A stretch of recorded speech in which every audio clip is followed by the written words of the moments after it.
Água, elemento essencial para toda a vida na Terra. O que seria de nós sem ela?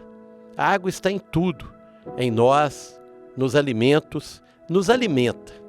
Mas nem todo mundo tem acesso a ela em quantidade suficiente, que segundo a ONU é de 100 litros de água por dia, por pessoa.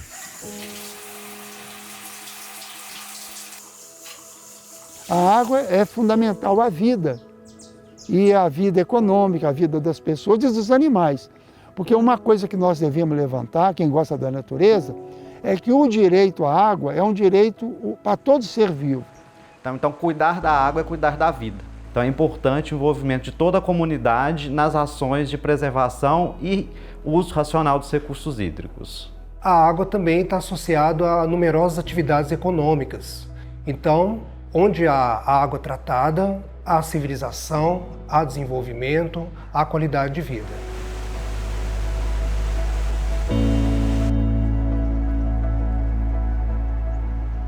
Eu sou Otávio de Toledo, jornalista e documentarista. Viajo por diferentes lugares há mais de 20 anos, registrando a cultura, as tradições e a natureza desses locais. Sempre me preocupei muito com a água em nosso planeta. Estive à frente de lutas para a preservação ambiental por onde andei e descobri que a água que abastece a minha casa chega até aqui através do sistema de abastecimento Alto Paraopeba.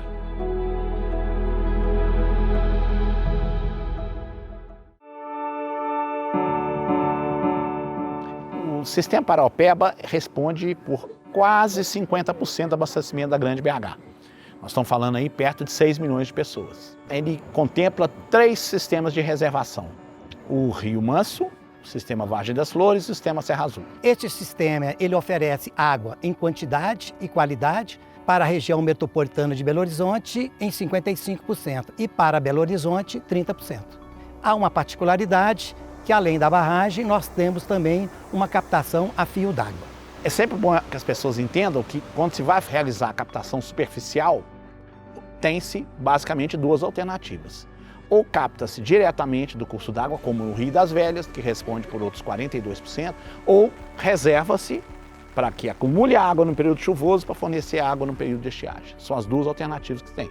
É assim no mundo todo. Há uma integração dessa água. Então você tem um sistema que você pode jogar água daqui para Belo Horizonte, jogar água de Belo Horizonte para cá. Você tem uma interligação dos reservatórios. A relação com a represa, com o Paraopeba, é porque os principais mananciais que abastecem essas represas são afluentes do Paraopeba. Copasa, no final de 2015, implantou uma captação superficial no Paraopeba para complementar o que era retirado do reservatório Manso. Então essa captação funcionaria no período de estiagem até o reservatório Manso recuperar um pouco a sua capacidade de reservação. É de notório saber da população, da mídia, dos órgãos governamentais, o que aconteceu, que foi o rompimento da barragem da Vale, precisamente no córrego Feijão, que é afluente do Paraopeba.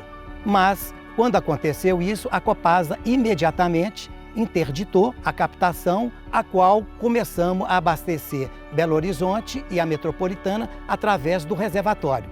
Então essa integração do sistema, ela pode garantir água, mas com racionamento. Não vai achar que se o Rio das Velhas parar de fornecer água para Belo Horizonte, que vai ficar tudo normal. Quanto mais água nós temos, infelizmente, nós gastamos mais.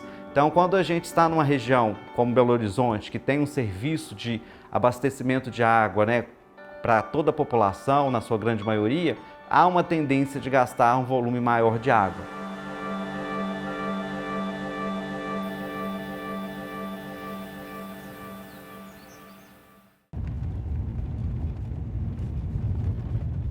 A nossa jornada vai começar aqui, na represa de Várzea das Flores, que fica nos municípios de Contagem e Betim, o menor dos 3 reservatórios do sistema Paraopeba.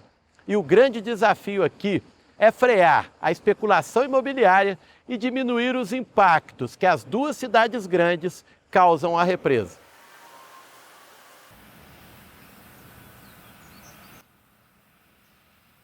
O reservatório de Vargem das Flores foi construído de 1968 a 1972 pela Prefeitura de Contagem, inicialmente para regular a vazão do rio Betim para controlar as inundações.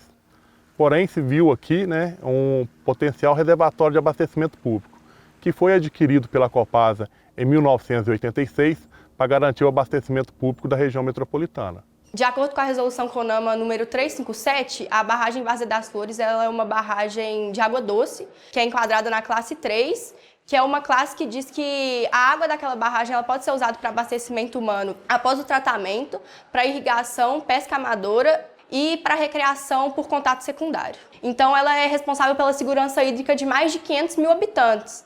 Então, é muito importante manter o bom uso dessa barragem. Tem até uma lei estadual que definiu essa barragem como uma APA, que é uma área de proteção ambiental. Então, ela é muito importante para manter o desenvolvimento biológico, manter a qualidade hídrica. A ocupação urbana, a urbanização desenfreada, parcelamentos irregulares, invasões, tem prejudicado as cabeceiras desses córregos, a cabeceira que são as nascentes, então a vazão de água tem diminuído progressivamente. Então ações de mobilização e fiscalização para evitar essa ocupação irregular, na minha visão, tem sido um grande problema em relação ao sistema de abastecimento e à represa de Várzea das Flores. A represa Várzea das Flores ela é muito importante para a população, principalmente após o rompimento da barragem de Brumadinho, que poluiu o rio Paraopeba. Essa represa se tornou ainda mais necessária para a população, porque se tornou uma fonte principal de abastecimento. Então, tem muitos desafios para manter a qualidade da represa e o que mais atrapalha mesmo é a ação antrópica. Como não houve a desocupação completa, ela é uma área urbanizada, em parte dos bairros Solar do Madeira e Tupã. Então é uma mistura de área urbanizada com grandes fazendas e grandes áreas protegidas. Deve ser o único sistema de abastecimento na região metropolitana que mistura essa área urbanizada, ocupação, sítios, com bairros e área preservada. O reservatório, quando está na sua capacidade máxima, ele é capaz de armazenar 44 bilhões de litros de água. Hoje nós estamos captando para tratamento, hoje a nossa produção média está sendo de 1.100 litros por segundo. Isso consegue abastecer 600 mil pessoas por dia, representando 7% do abastecimento total da região metropolitana. E para entendermos melhor o que acontece no entorno da represa Várzea das Flores e que acaba impactando na qualidade das suas águas, vamos conhecer agora os municípios de Contagem e Betim.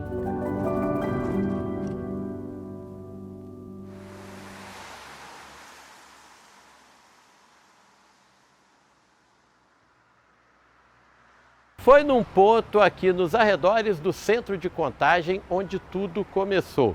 Os produtores traziam suas cargas, que iriam para o Curral del Rei, hoje Belo Horizonte.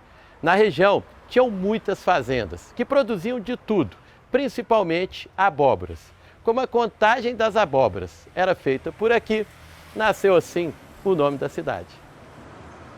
De 1759 até na década de 40 do século XX, foi uma cidade com um perfil econômico agropastoril. A gente tem um outro povoamento que se dá próximo a esse posto de registro fiscal, São Gonçalo da Contagem, um pequeno povoamento em torno da capela, em reverência a esse santo, ao São Gonçalo. Essa primeira capela de taipa ela foi construída em 1725 e ao longo do tempo ela foi sofrendo algumas alterações.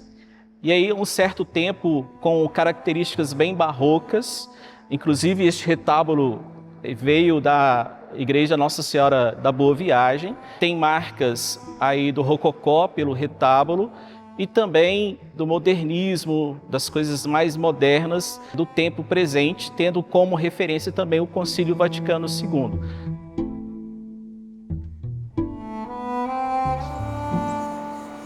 E a gente tem um boom de desenvolvimento a partir dos anos 40. Quando inicia-se aí o processo de construção da cidade industrial, que é um grande marco do desenvolvimento da cidade e também do estado de Minas Gerais, Nós tínhamos, neste momento, dois grandes distritos que dividiam a cidade, o distrito sede e o distrito do Parque Industrial, com características muito distintas. A sede ainda com os casarões antigos, que ainda lembravam uma certa arquitetura colonial, e a cidade industrial com aquela imagem clássica das grandes indústrias, das chaminés, da fumaça, né, dos caminhões, das ferrovias. Com as fábricas vem também muita gente para a cidade, né? Muitos trabalhadores em busca de novas oportunidades. Os contagenses, eles gostam muito de parque. A gente tem o Parque Fernão Dias aqui em Contagem, que sempre foi um parque que todo mundo sempre foi. Eu, por exemplo, passei a infância no Parque Fernão Dias.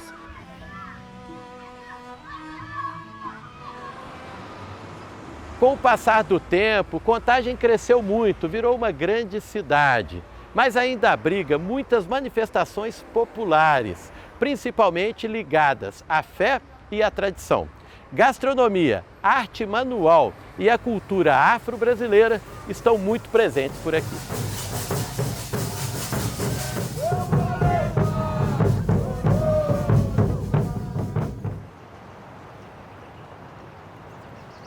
A comunidade dos Arturos é uma comunidade que tem a sua descendência e origem do negro Arthur Camilo Silvério, filho de escravo, nascido em 1885.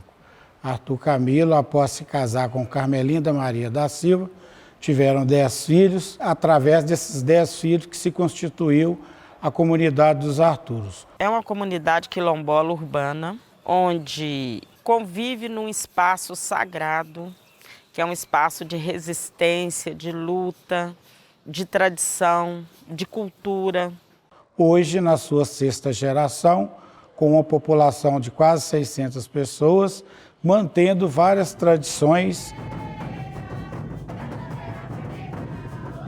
A festa de Nossa Senhora do Rosário é uma das festas maiores que tem na comunidade. É uma das festas que a gente vai perceber essa fé, esse acompanhamento muito grande em torno do reinado de Nossa Senhora.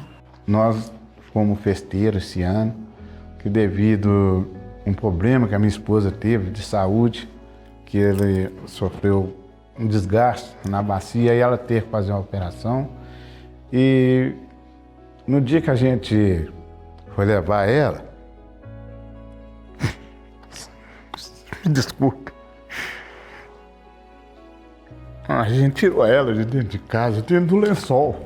E da situação que ela ficou, a gente não tinha esperança dela voltar a andar. E graças a Deus, graças à minha fé e à fé da comunidade, a cirurgia dela foi um sucesso e ela voltou andando. Eu tive bem ruim mesmo. Aí eu tive que cumprir a promessa, os 3 dias da festa. E eu achei que eu não ia dar conta, mas graças a Deus eu dei conta de ir voltar os 3 dias. Para mim, a comunidade hoje é a minha família, não tem como ser diferente. Eu faço questão de frisar a questão da luta, né, da população negra, que ainda é muito grande, que a gente tem muita coisa ainda para vencer aqui nesse país.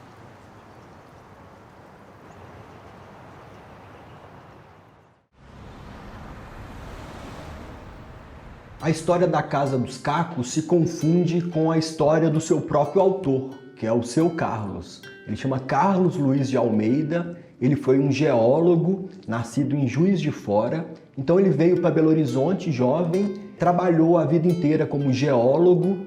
Ele aposentou cedo, com 50 e poucos anos ele já aposentou e veio aqui para o Bernardo Monteiro, em Contagem, ter uma casa de campo, uma casa de final de semana, uma casa de descanso. Ele começou a mexer aqui na casa, ele revestiu o banheiro, aí ficou legal, aí fez o alpendre também, e aos poucos ele começou a revestir toda a casa de cacos. Sempre já estava pensando em fazer como se fosse um ponto de turismo, porque eu já tinha pesquisado, né?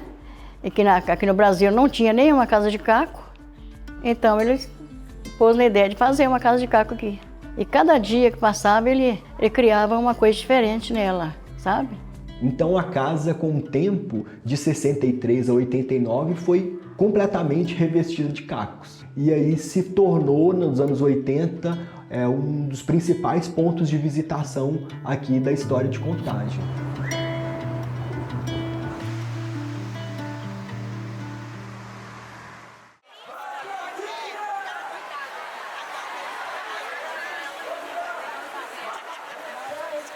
O Festival Gastronômico das Abóboras surgiu há 15 anos. A intenção era utilizar a abóbora como ingrediente principal, fazendo essa relação aí com a história de Contagem. Eu gosto de abóbora, faz aquele caldinho de abóbora. Tem um que chama Kibebe, que é feito com creme de leite, ou frango. Aí vem a carne e vem o gosto da pessoa, né? A gente se prepara para isso, né? Então é o momento auge assim do festival, apresentar o prato pronto, né? Sabe, a gente descobre, inclusive, que a gente tem potencial, que a gente consegue, que a gente cria, que a gente não cansa. E a banda Era dos Carlos, com certeza, tantas emoções,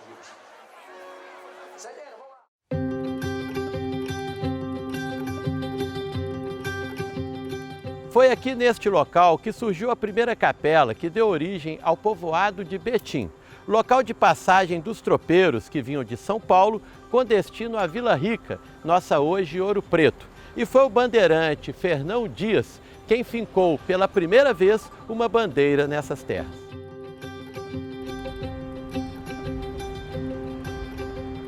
A partir do século XVII, quando foram encontrados metais preciosos em Minas Gerais, foi feito um sistema de vias, picadas, estradas, ligando as regiões de mineração entre si e também as regiões litorâneas às Minas Gerais.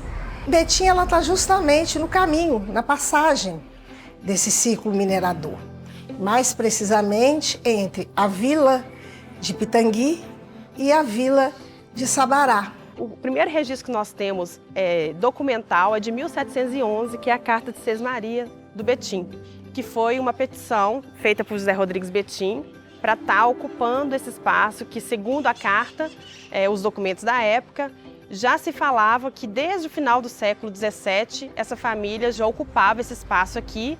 E Betim vai ter essa perspectiva de virar um centro de abastecimento. Ele é um local de passagem, ele é um importante ponto estratégico para chegar às minas.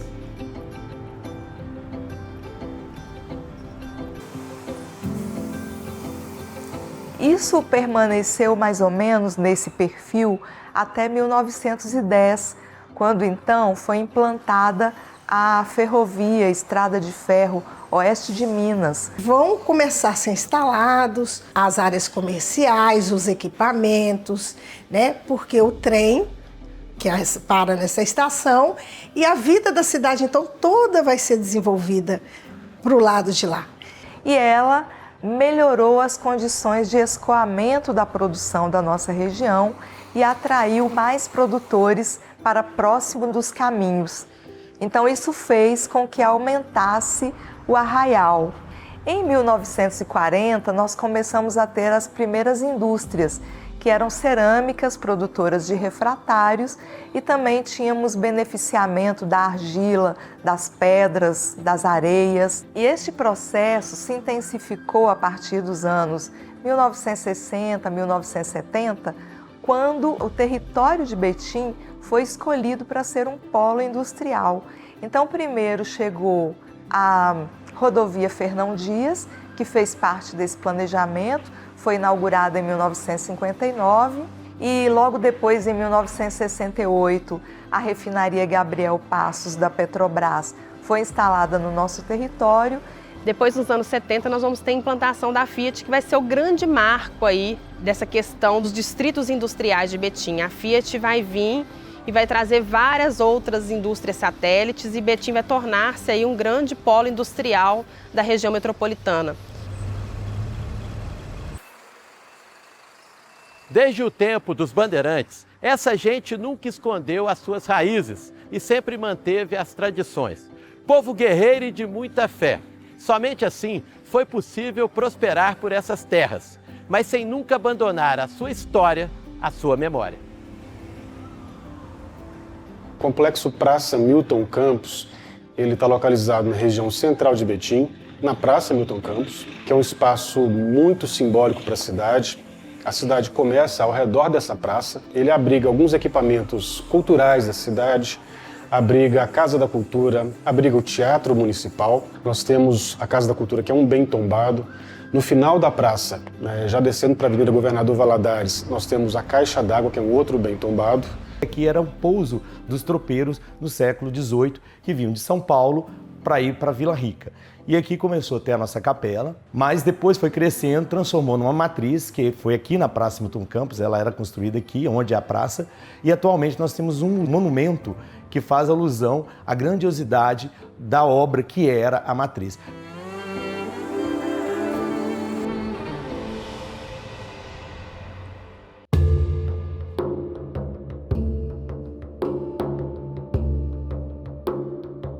Agora chegamos ao reservatório de Serra Azul, que fica entre os municípios de Joatuba, Mateus Leme e Igarapé. A estrutura aqui é enorme e toda a área em volta é protegida e preservada, o que garante água de qualidade durante todo o ano. A origem do reservatório de Serra Azul se deu pelo crescimento da cidade de Belo Horizonte e região metropolitana. Então notou-se a necessidade de novas fontes de água para abastecimento público e foi observado então através de estudos que essa área seria propícia para a construção de um grande reservatório, haja vista as condições favoráveis de topografia e a grande riqueza hídrica natural. As obras do sistema do reservatório Serra Azul iniciaram em janeiro de 1980 e 2 anos depois o sistema entrou em operação em fevereiro de 1982. A bacia hidrográfica ela possui 262 km², que abrange os municípios de Joatuba, onde se deu o barramento, Mateus Leme, Igarapé e um pedaço do município de Itaúna. Segundo os padrões de balneabilidade do CONAMA, que é o Conselho Nacional de Meio Ambiente, sim, a água é limpa. Porém, para consumo humano, é preciso que ela passe pelos procedimentos de tratamento, para que ela se torne potável. O reservatório do sistema Serra Azul é o represamento de vários córregos. O principal e o mais volumoso é o Ribeirão Serra Azul, que dá o nome ao reservatório. Os desafios para a gente cuidar, seja desse reservatório ou dos reservatórios que compõem o sistema do Paraopeba, ao mesmo tempo a gente trabalhar com aquela população que recebe a água, que foi estocada aqui, captada, tratada e distribuída, mas também com aqueles que estão hoje, o que a gente chama produtores de água, que estão na bacia que produz a água. Eu acho que o sistema Serra Azul, sem querer ser muito otimista, há de eterno, porque nós não temos influência de minerador aqui dentro. A área é completamente cercada e protegida. Então nós vamos ter essa água aqui para abastecer a Belo Horizonte, região metropolitana, por muitos anos.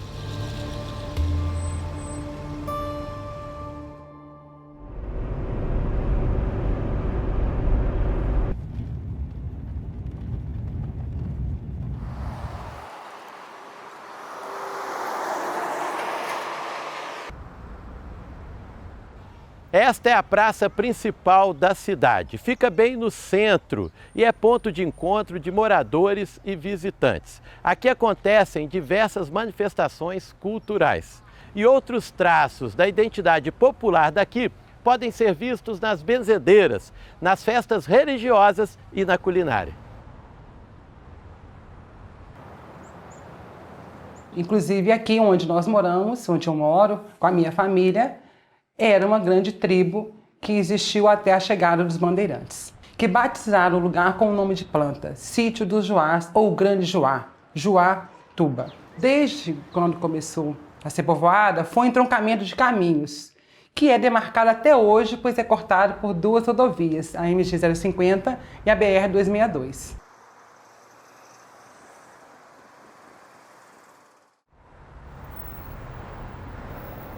Hoje a rede ferroviária é um bem tombado a nível nacional. Essa rede ferroviária no passado, ela foi palco do nosso comércio local. Ela foi palco de trazer o comércio todo que passava, de madeira, do carvão, as coisas que passavam aqui por Joatuba. O nosso perfil econômico hoje da cidade é através do comércio e também das empresas que se instalaram em Joatuba. Hoje nós temos empresas aqui em Joatuba que fazem vacinas, temos empresas que trabalham com peças automotivas, temos a Ambev, que é a Brahma, e essas empresas que fazem a renda per capita do nosso município com os moradores.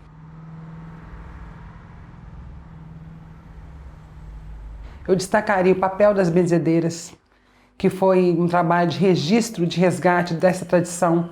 Pois nós temos benzedeiras de Boa Vista, que é um distrito, de Francilinos, que é outro distrito, e da região central, que são moradores há muitos anos e têm muito para contar sobre a cidade. Nossos benzedores, eles são bem inventariados, registrados no IEFA. São pessoas com a idade um pouco já avançada, que a cultura do município, a divisão de cultura do município, preserva esses benzedores. A minha mãe que benzia, entendeu? Aí, no leito de morte dela, eu estava acompanhando ela no hospital, aí ela me pediu para mim benzer ela. Aí eu falei assim, mãe, eu não sei benzer. Eu vou falando as palavras, filha, e você vai repetindo. Aí eu comecei a falar, a repetir as palavras que ela falava, aí eu aprendi com ela que me ensinou. Foi assim que eu aprendi. Eu comecei a benzer, eu tinha 12 anos. A gente estava numa roda de brinquedo, eu e mais umas 6 colegas. E tinha uma senhora velhinha, sabe? Que já estava assim, querendo passar a benzição dela para outra pessoa. Aí ela olhou todas nós e falou, essa aqui tem o dom. E aí me chamou e me ensinou a benzer, e dessa ocasião para cá eu benzo até hoje. Tem algumas coisas que remédio de farmácia não cura e nem o médico. O que é da palavra de Deus é Deus que cura. Não é médico e nem farmácia. E nem o chá é arté com Deus. Que Deus tem o poder para tudo. Através do Divino Espírito Santo, a minha oração chega a Deus, chega a Nossa Senhora e todos os anjos santos do céu. Eu tive uma doença muito grave e eu mesmo me benzi. Porque o médico falou, a senhora não vai andar mais. Você acredita que eu estou andando? Deus foi muito maravilhoso comigo. É uma tradição que se mantém e o nosso objetivo de preservá-la é para evitar que isso se perca no tempo. Porque o tempo corrói e para impedir que o tempo faça isso, só a memória pode garantir que a gente mantenha a nossa história viva. Eu creio que eu vou parar só no dia que eu morrer mesmo. Além de fazer bem para as pessoas, e eu fico feliz de saber que as pessoas estão bem.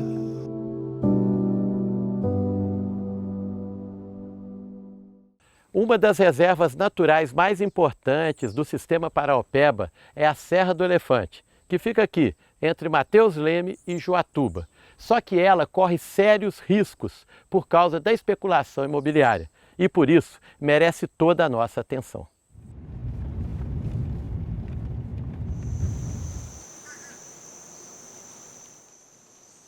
A Serra do Elefante Mateus Leme está localizada na porção centro-oeste da região metropolitana. Sua formação geológica está inserida dentro do subgrupo do Rio das Velhas e sua formação geomorfológica, compreende hoje aí uma formação bem antiga, mas que não está ligada em nenhuma das grandes serras, formações geográficas importantes de Minas Gerais, como Serra do Curral. Ela está bem isolada, embora próxima, mas isolada destas formações. A Serra do Elefante ela é dividida entre 2 municípios, Tem uma parte em Mateus Leme e uma parte em Joatuba. Ela ganhou esse nome de Serra do Elefante porque, dependendo do ponto da cidade que você estiver, você vai enxergar direitinho um elefante deitado. Então, ela ficou popularmente conhecida como Serra do Elefante. Os recursos hídricos da Serra do Elefante, eles são bastante importantes porque ela está inserida na bacia do São Francisco, na subbacia do rio Paraopeba. Então, ela tem essa importância hídrica de recarga. Nessa serra, nós já conseguimos identificar 38 nascentes. Algumas nascem bem pouca água, outras nascem com uma abundância maior, como das cachoeiras. No início da cidade, a cidade era abastecida com a água da Serra do Elefante. E o topo da serra tem hoje 1.280 metros de altitude. A serra possui também ainda reservas minerais importantes, uma vez que inclusive já foi minerado muito aqui o ouro. Uma dessas reservas é a água mineral, que é captada aqui. Aliás, é o único tipo de mineração que é desenvolvida na Serra do Elefante. A Serra do Elefante ela é protegida por um decreto que abrange apenas 807 hectares, então não dá 1/3 da área total dessa serra. E esse decreto é muito frágil, eles já tentaram derrubar esse decreto, já tentaram alterar as dimensões desse decreto. Sempre assim, é uma briga de vários populares, né? De ter uma associação, tem a brigada de incêndio, que fica no pé para eles não quebrarem esse decreto. Por isso mesmo que nós estamos na luta de transformar esse decreto em lei, porque aí sim nós estaremos efetivando a conservação e a proteção dela. A serra acabou virando esse patrimônio histórico, cultural, econômico, muito importante para a comunidade em si.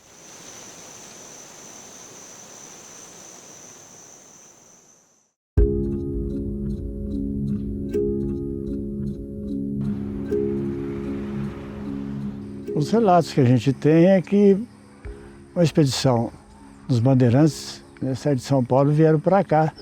E aqui eles seguiram o curso do rio Paropeba, acabaram chegando aqui em Joatuba e de lá eles visualizaram o Morro do Elefante, né? A serra que a gente tem aqui. O nome Mateus Leme é do próprio bandeirante, que ele chamava Mateus Leme, genro do Borba Gato. Ele que ficou responsável por explorar essa mina aqui na Serra do Elefante. A cidade de Mateus Leme começou aqui no centro e expandiu para os distritos hoje, de Serra Azul, Sítio Novo e os distritos. E hoje é muito grande, para você ter uma ideia, daqui a um distrito, Serra Azul, tem 20 quilômetros, por exemplo.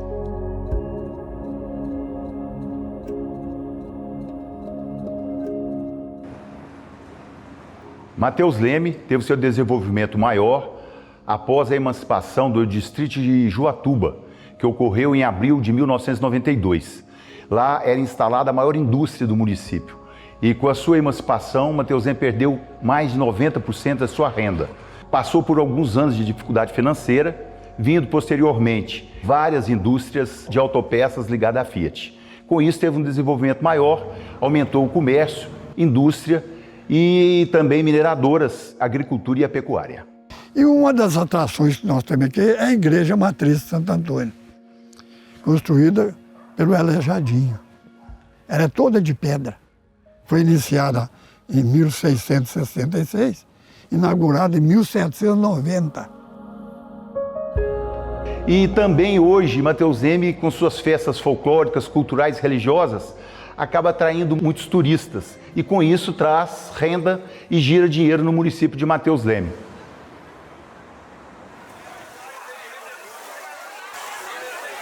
O primeiro festival gastronômico da culinária afro-mineira, ele vem divulgar, publicar e valorizar a cultura local, a culinária local, com a influência dos nossos ancestrais, dos povos africanos escravizados aqui.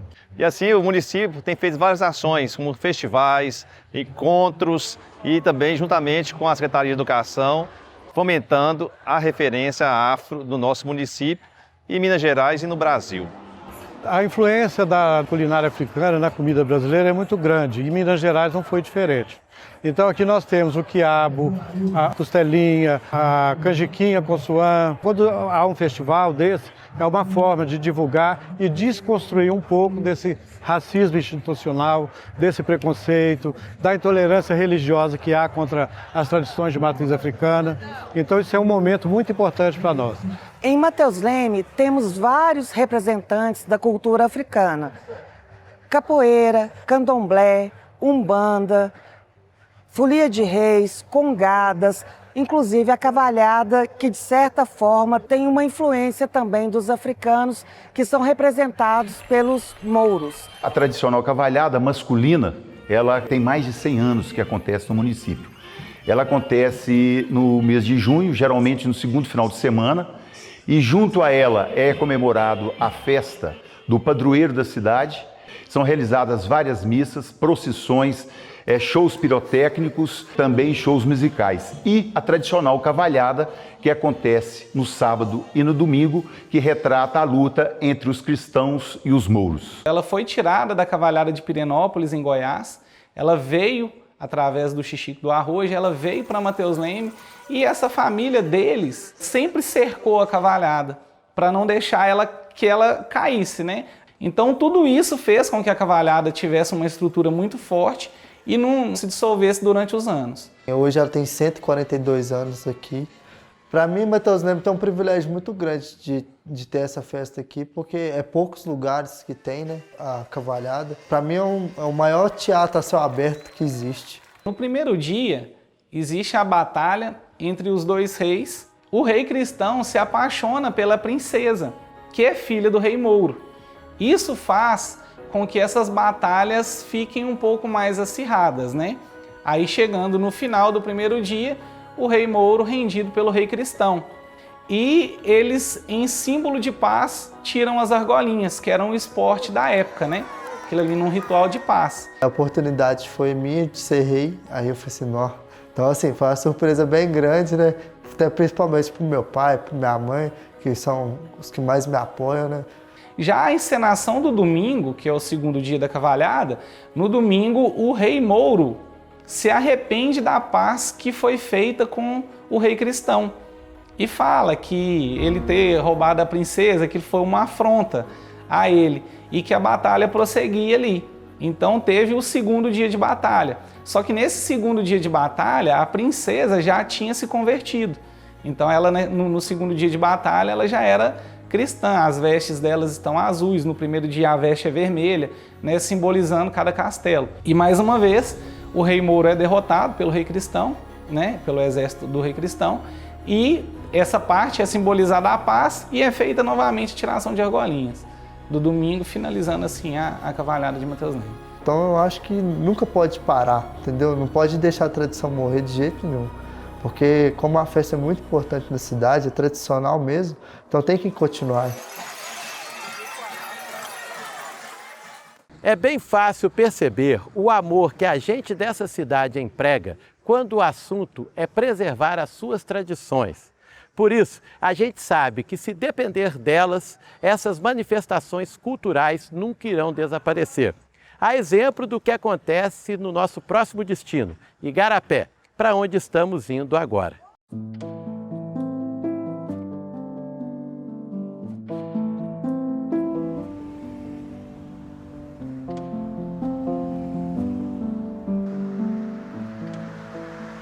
Agora estamos bem no centro de Igarapé. É nessa praça que acontecem os principais eventos culturais da cidade. E por aqui também passam os devotos de Santo Antônio, que vêm à Igreja Matriz confirmarem a sua fé. Essa região onde surgiu Igarapé, ela se inicia com a chegada da passagem, né, da bandeira de Fernão Dias e, consequentemente, a estadia como poceiro de Dona Sesmaria do seu genro, o bandeirante Borba Gato. Isso lá para o final do 1600, para o início de 1700. Tem muitas pessoas aqui na região dos mais antigos que são descendentes da linhagem de Borba Gato. Era uma região que servia de passagem para os tropeiros que desbravavam o interior mineiro, né? Só nos anos 60 é que começou a preocupação em criar o município. O que o pessoal que morava aqui conseguiu? Conseguiu ter um nome para o lugar independente de São Joaquim de Bicas. Igarapé é um nome indígena, né? Caminho das águas, pequenos lagos. E aqui tinha muita lagoa. Ainda tem, mas não tem como era antigamente. Pequenos lagos, caminho das canoas, né? O índio tratava isso assim.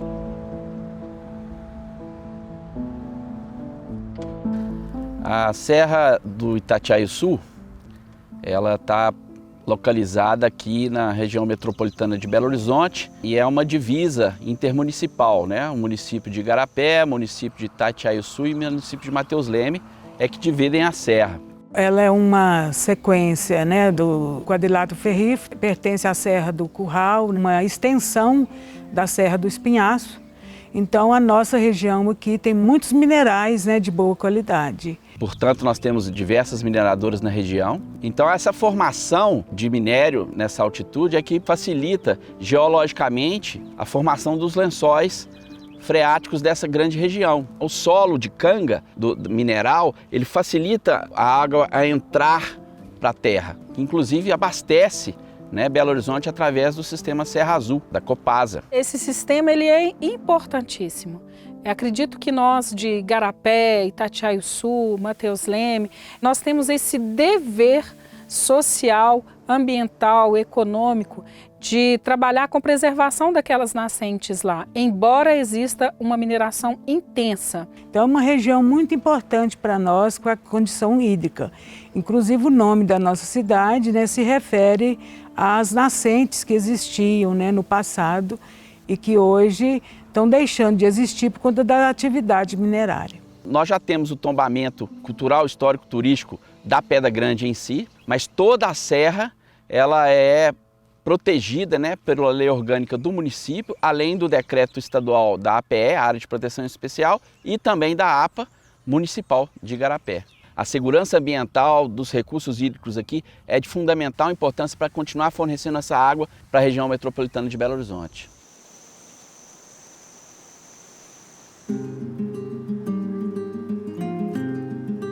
A criação do Igarapé Bem Temperado é o que dá o gatilho de disparo de todo esse movimento da culinária aqui na região de Igarapé.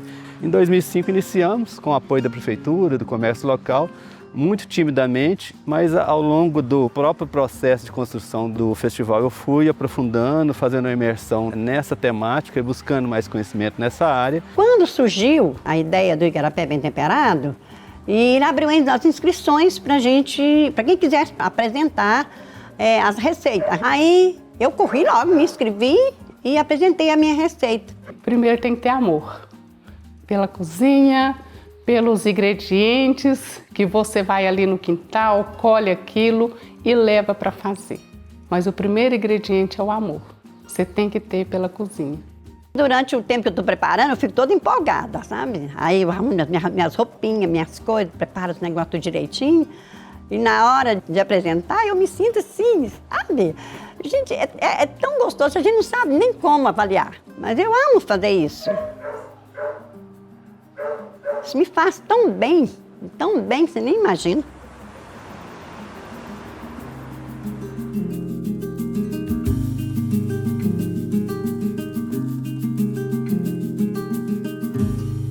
Este é o maior lago do sistema Paraopeba. Ele é monitorado 24 horas pela Copasa, que também é responsável pelo seu alto índice de preservação. Aqui não é permitido acesso às pessoas, somente em casos especiais, para registros e estudos. No início da década de 80, houve um crescimento bastante intenso da região metropolitana de Belo Horizonte. Então, por sua vez, houve um aumento do consumo de água tratada. E na época a Copasa já tinha outros dois grandes sistemas da bacia do Paraopeba, que é o sistema Serra Azul e Várzea das Flores, e teve a necessidade de encontrar um outro grande manancial para complementar esse abastecimento. E foi escolhido a bacia do Rio Manso, que a gente está vendo aqui, que também faz parte da bacia do Paraopeba. A construção da barragem, do sistema em si, foi em 85. O enchimento do reservatório ocorreu no início do período chuvoso de 1989 e verteu em 1990. O término das obras com a instalação da estação de tratamento de água e inauguração do sistema produtor do Rio Manso, ele ocorreu em março de 1991. A escolha para a construção do reservatório nesse local que estamos hoje não foi aleatória.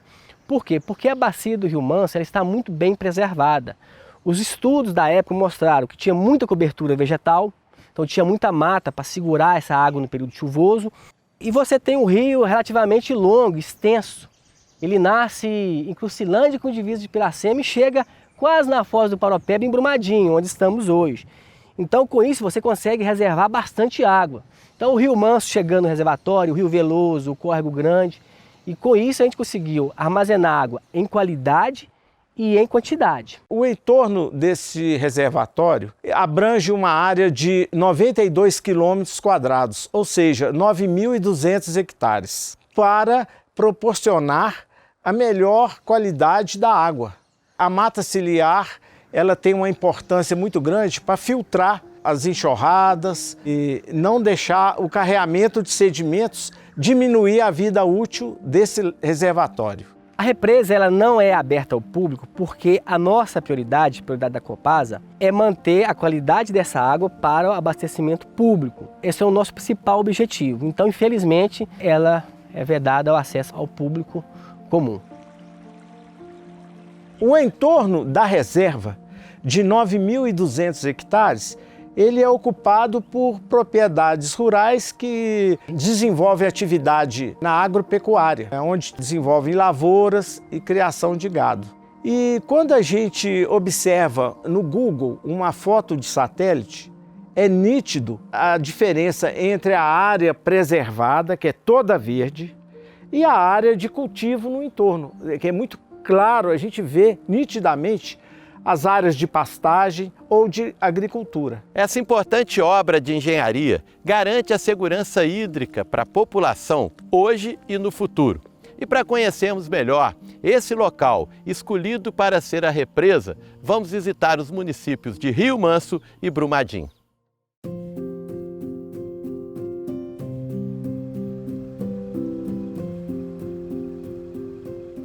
Agora estamos bem no centro de Rio Manso, cidade típica do interior de Minas. O tempo aqui parece passar mais devagar. A padroeira é Santa Luzia. Milhares de pessoas vêm todos os anos pedirem proteção à Santa dos Olhos. Outras manifestações culturais, aqui da sede e do distrito, ajudam a perpetuar tradições de geração em geração.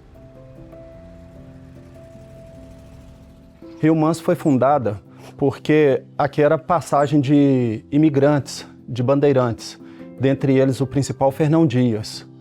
Então eles passavam, tinham também os comerciantes que seguiam nas suas mulas para poder fazer comércio, e aqui começou a surgir então um ponto para que eles pudessem dormir. O Rio Manso antigamente pertencia ao município de Bonfim. E por causa de uma paróquia que tinha aqui, paróquia de Santa Luzia, nós éramos conhecidos aqui como Vila de Santa Luzia. E em 63, Rio Manso deixou de ser condição de vila e passou a ser município a partir de 63, dezembro de 63. Hoje aqui na região aqui o pessoal usa muito plantações, né? Plantar horta, uns mexem com gado, tira leite. A economia aqui é mais envolvida na plantação. Na cidade de Rio Manso tem, do outro município que é Bernardes, que mexe muito com cerâmica.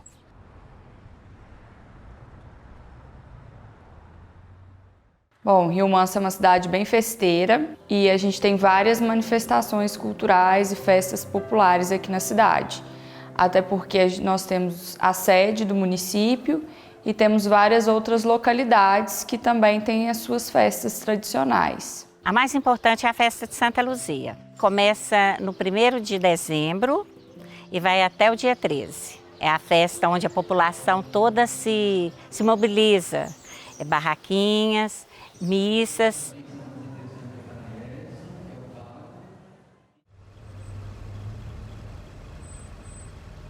Agora estamos no distrito de Souza. Aqui pertence ao município de Rio Manso. E para cá foram trazidas muitas pessoas para a construção do lago. A gente sabe que elas continuaram aqui suas vidas, mesmo com tanta saudade das casas antigas. Mas no fundo, todas sabem que fizeram um sacrifício individual familiar em prol do bem coletivo pela água. Rio Manso tinha uma localidade que tinha uma população muito grande, que era a Cachoeira dos Antunes.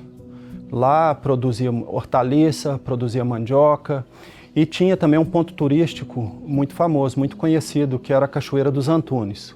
A comunidade era uma comunidade simples, pequena, mas tinha muita vantagem, muita riqueza, tinha uma bela cachoeira, era muito visitado pelo pessoal de fora.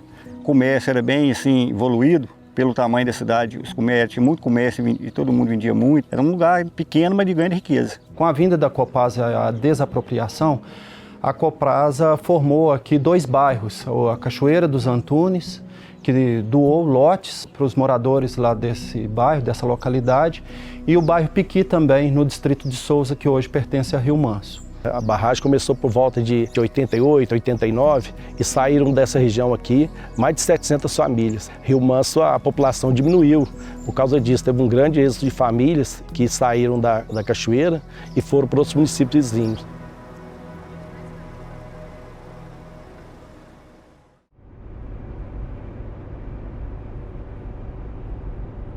Estamos chegando ao fim de nossa viagem pelas terras do Paraopeba. Agora estamos no município de Brumadinho, local marcado pela resiliência e perseverança de sua gente. Aqui, A mesma terra que gerou ouro e riqueza produziu dor e perdas. Mas a ideia da população é esquecer tudo isso e fazer um futuro diferente, baseando-se apenas no que foi bom no passado.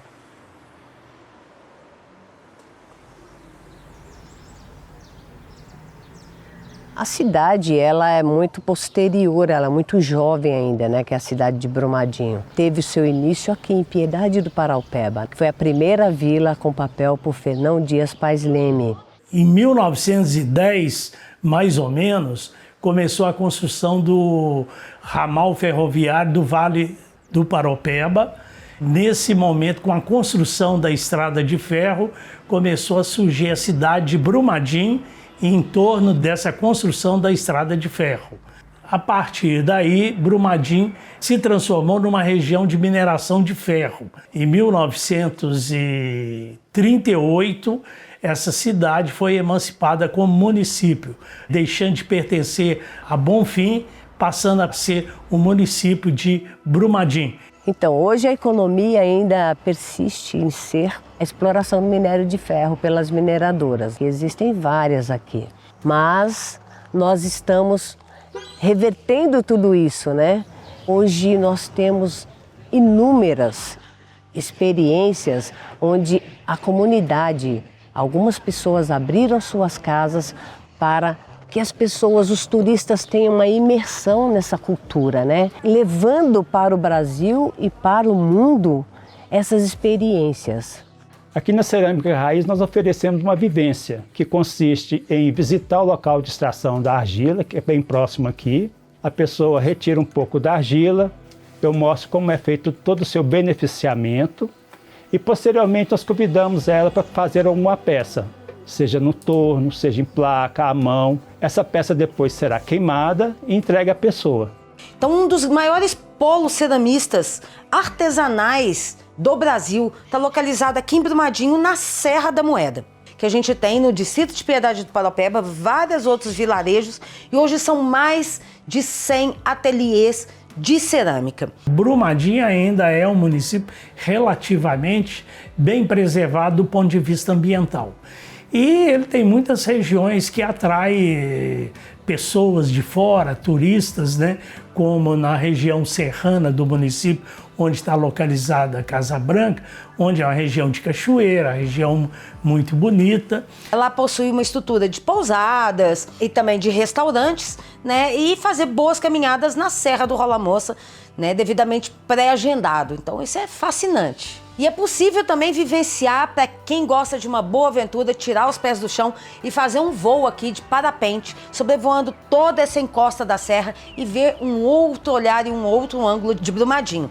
Nós temos também um calendário religioso muito ativo, o Jubileu de Nossa Senhora da Piedade, que é uma das regiões mais antigas de Minas Gerais, cuja igreja data de 1713. Eu brinco e falo que aqui, a cada semana, você tem 2, 3 eventos diretamente ligados a essa questão cultural, assim. Então isso na cidade é muito forte, assim. Isso na nossa cidade é uma coisa muito, muito presente mesmo, assim. Para falar de Piedade do Paraupeba, que hoje é um subdistrito, a gente tem que contar que Piedade do Paraupeba já foi dono desse pedaço todo aqui. O município de Brumadinho não existia, era a comarca de Piedade do Paraupeba, aonde que ele guarda ainda, o Grande Piedade é a grande guardiã dos nossos segredos, dos nossos mistérios, que traz um empoderamento muito bonito para a nossa região.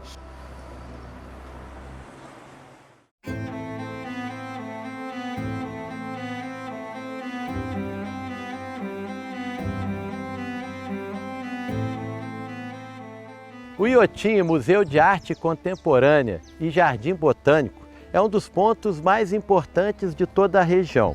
Aqui, natureza e cultura se harmonizam num balé mágico que enche nossas almas de esperança e de poesia.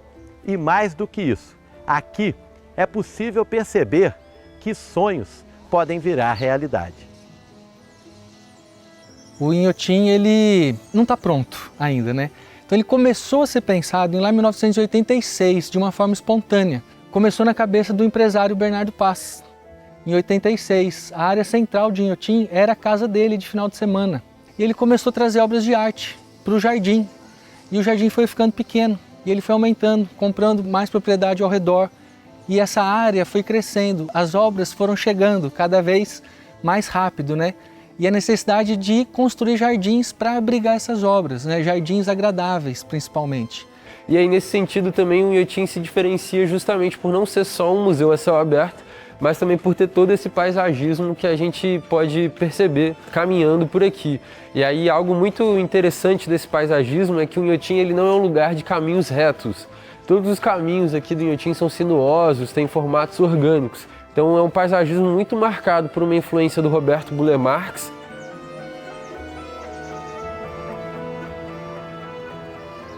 O Inhotim também está numa área super interessante em relação aos biomas. A gente está numa área de transição entre o bioma Mata Atlântico e o bioma Cerrado. Então a transição, você imagina, Mata Atlântico, Cerrado, a transição tem árvore dos dois biomas. E tem árvores, tem híbridos, isso que é mais interessante ainda. Então tem um terceiro tipo de vegetação aqui, que é a conjunção da Mata Atlântica com o Cerrado. Então a gente está numa área muito rica. A gente também tem essa integração que é considerada basilar aqui no Inhotim, né? A arquitetura das galerias, o conceito das obras que estão expostas nessas galerias e o paisagismo do entorno dessas galerias, fazendo com que então exista uma integração.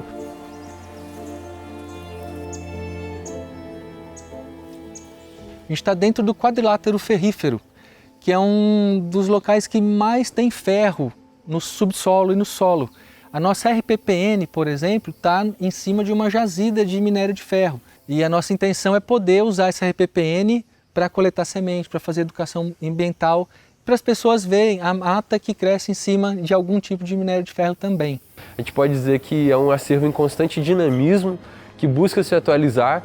E aí, nesse sentido, para o visitante que está vindo aqui ao parque, pode ser muito interessante seguir as rotas que o Inhotim desenvolve, ou pelo menos propõe para visitação. E se você vê o Inhotim no mapa, uma foto aérea, você vê que hoje a gente é uma ilha verde. E está cercado com minas aqui em volta, né? E a gente é muito grato para esse projeto estar acontecendo aqui.